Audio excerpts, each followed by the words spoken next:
Bill Gates was in India a couple of weeks ago, and this is what he said. No country has built a more comprehensive digital infrastructure than India. We need innovation from the world, but specifically, we need innovation from India. To talk about India's digital ecosystem as well as the engines for growth, joining me now are three very special individuals. Ladies and gentlemen, please join me in giving a warm round of applause as we welcome the Secretary of the Department of Telecommunications, K. Rajaraman. Mr. Rajaraman, can we have you join us here on the Rising India stage? Also with us is Mr. B.V.R. Subrahmanyam, the new CEO of the NITI Aayog. Mr. Subrahmanyam, please join us on the Rising India stage. Ladies and gentlemen, a big round of applause. And the man who is creating milestones with UPI, the CEO of the National Payments Corporation of India, Dilip Asbe, joins us here at Rising India. Gentlemen, thank you very much for joining us. Mr. Rajaraman, the middle is fine, sir. The middle seat is fine, and we'll get Dilip right at the end.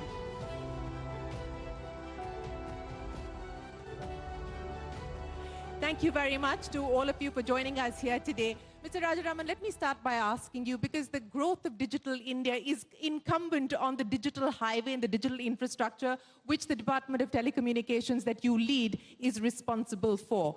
So let me start by asking you about where things currently stand now as far as the National Broadband Mission is concerned, as well as BharatNet. Ladies and gentlemen, for those of you who may not be aware, BharatNet is essentially the plan to connect India's villages with high-speed broadband connectivity. So I want to start by asking you for an update on where things currently stand. What are the latest milestones on that front? So, it's a pleasure being here in this very diverse audience. So the task before us is to actually to enable every citizen of this country to access broadband. That is the ultimate goal that the Honorable Prime Minister set for all of us. So this journey of laying out optic fibers to the rural heartlands, I think, is a very onerous task, given that we have very diverse territories which are remote, mountainous, etc. So the target that was before us was nearly 2.5 lakh gram panchayats. Out of that, construction is going on in all the 2.2, and the 1.9 lakh gram panchayats have already been wired up with the optic fiber. So in October, we took the decision of actually commencing the monetization. Because at the end of the day, I think they must be put to use. So we have come out with a commercial plan, which is not, which is partly subsidized, in the sense that we give the box for free. And we also provide bandwidth at a reasonable cost. And today we have reached, in the last 4 or 5 months, we have reached about 2.5 lakh households. They are wired up with fiber connections.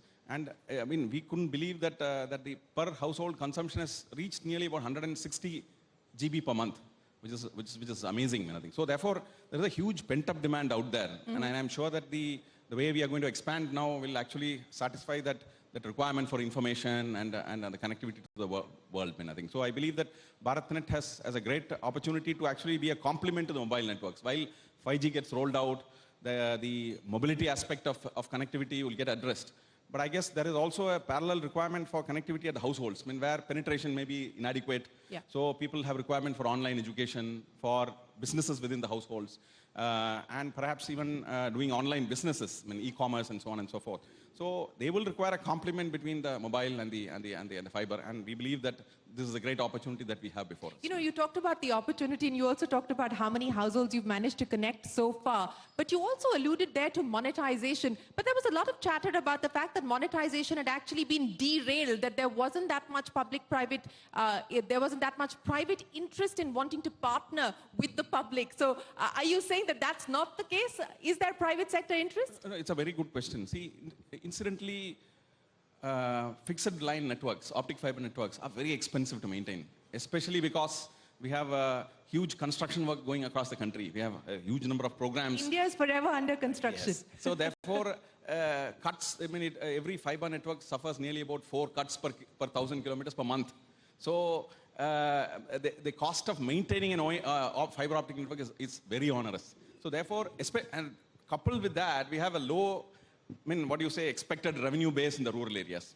So it's a very hard market, unlike the urban areas.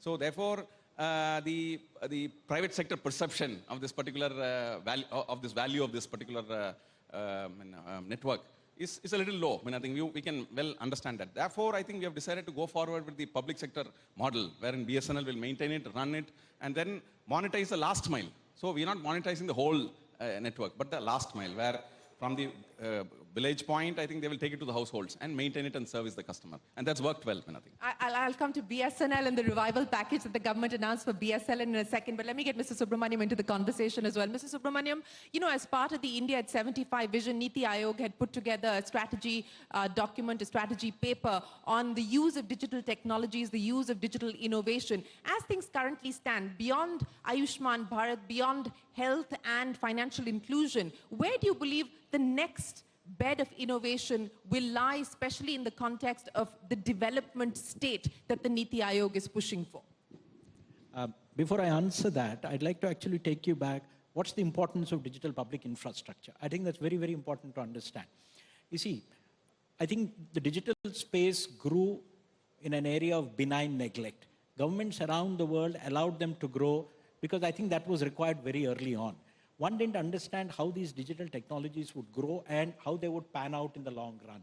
But over now, the last 20 years, people have actually realized that there are a lot of externalities that come out of this. There are network externalities, and actually a few firms can actually dominate the entire digital space. And that's where I think the digital public infrastructure concept becomes very, very important. I mean, it's very related to what we call technology commons. And commons are a public good. So there is a fundamental question. Is the digital architecture through which the world today, and certainly the world of the future, is going to be run by a few monopolies or oligopolies, or is it going to be left common on which a lot of innovation, technology, entrepreneurship can drive? And I think that's where India is a leader in 3 areas, and in the thought itself, in content, and most importantly in rollout. I mean, we have been rolling out it in billions. And therefore, you have so many examples of digital public infrastructure in India. And you've got the UPI, you've got Aadhaar, you've got the account aggregator stack, you've got CoWIN, you've got the agri stack coming up, you've got the logistics stack which is coming up, there's a labor stack in the pipeline. So NITI plays an interesting role. I mean, the role of NITI is, as a think tank of the government, its job is to ideate, incubate, and then transfer, the IIT of the government. So as the IIT of the government, I think it's done it successfully. It pushed digital payments.